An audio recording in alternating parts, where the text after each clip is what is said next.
However, John was not in total accord with the Charter of Liberties, a proposal presented to his great-grandfather, King Henry I, by the ancestors of the Northern Barons almost a century before.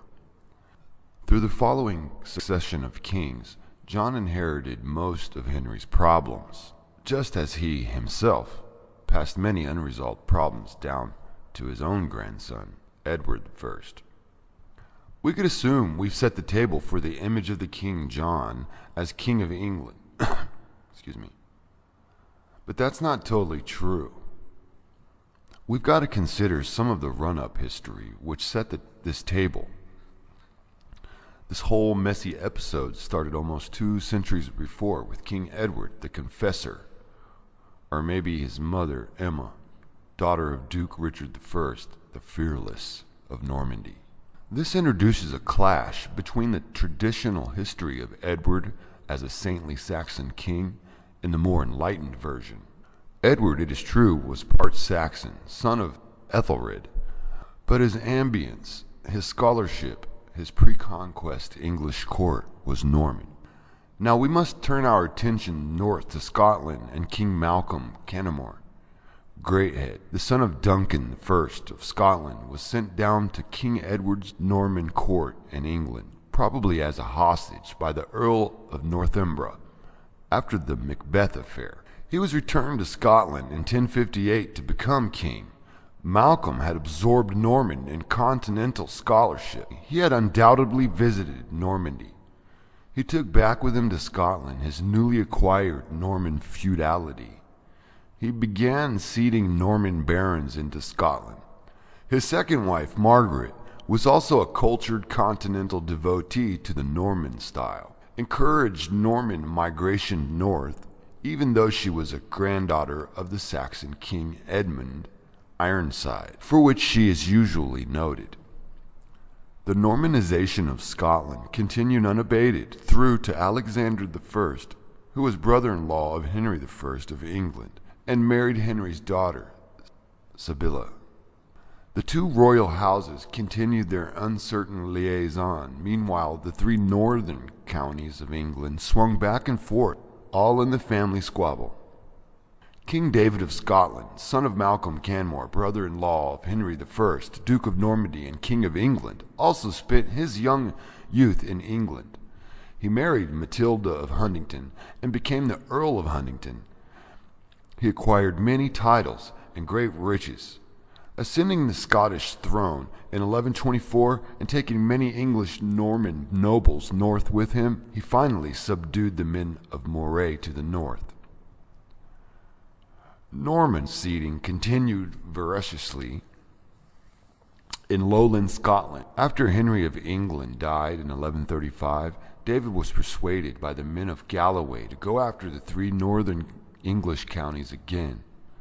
The Battle of the Standard of Northallerton was a disaster, and he retired back to Scotland.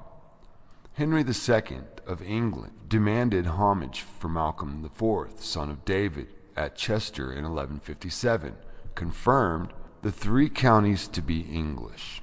He took him, Malcolm, off on a tour of France for a couple of years just to get his mind off of things, particularly the 3 counties, and establish his own absolute suzerainty.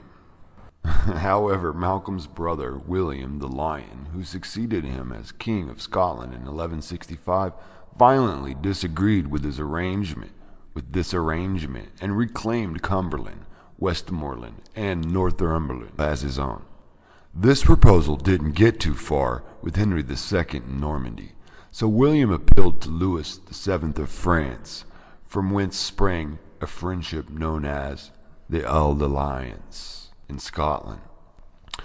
Now more confident of his claim, and ill-equipped William of Scotland tripped off down to Alnwick with an army, but also lost out. Captured by Henry II, who then put him through the indignities and occupied a few strategic Scottish castles with English troops for the next 15 years.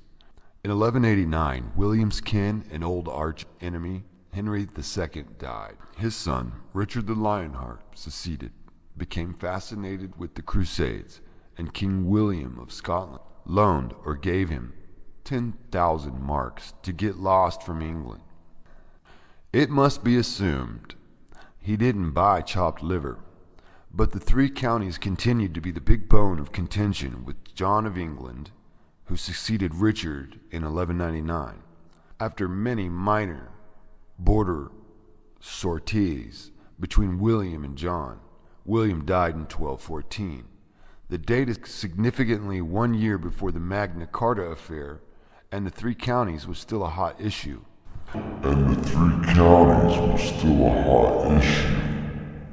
William's son, Alexander II of Scotland, succeeded and rapidly pursued his father's claim to the three northern counties. He was son-in-law of King John of England. He ventured into northern England. Sorely annoyed at his son-in-law's indiscretion, King John came storming up and torched the eastern border towns of Berwick, Roxburgh, Coldingham, and Haddington. Somewhat put out, Alexander resurrected the Eld alliance with the Dauphin of France and tentatively invaded England again. Despite his two daughters being hostage in King John's custody, Alexander superstitiously enlisted the aid of and organized the northern English barons, although he didn't display his hand openly. Thus, under the guise of democracy, began the embarrassment to the King John of England, known as the Magna Carta.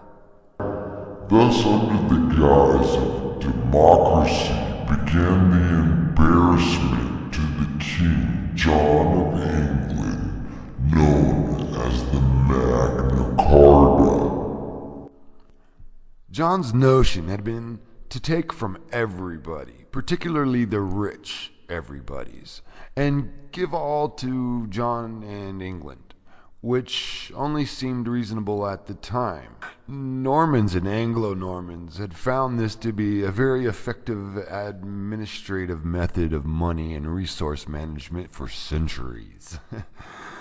Without money, the nation would wither or vine, a victim of every predator in Europe, particularly France. At his death, Richard had left John with an empty treasury. He had not only taken the Scottish king's 10,000 merks, but he'd liberated the English treasury at Winchester. John's domains were vulnerable. He, John, was notable for establishing the first regulated true weight coin of the realm. The monks of the time and later gave John a very bad press, which had prevailed to this day, but for a very different reason than is supposed. At the beginning of his reign, he had approved the election of Grey to be the Archbishop of Canterbury. The Pope favored Stephen Langton.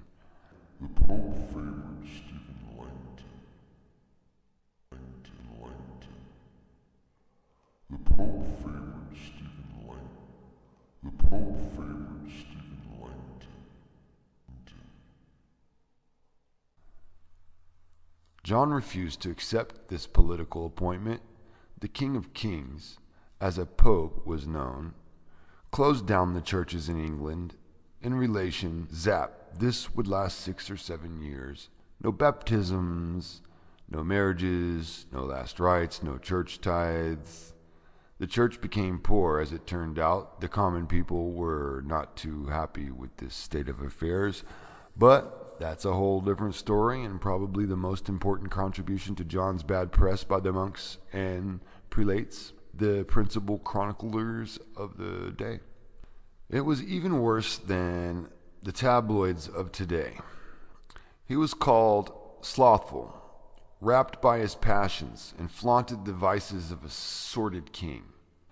And John's image is further darkened in perpetuity with every remake of Robin Hood and in every kindergarten play. Nevertheless, he more than survived his own time.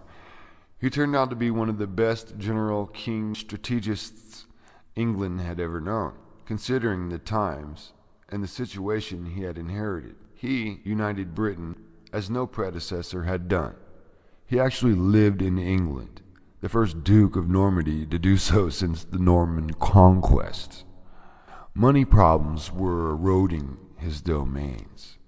His resistance in northern France and Normandy considerably annoyed the King of France.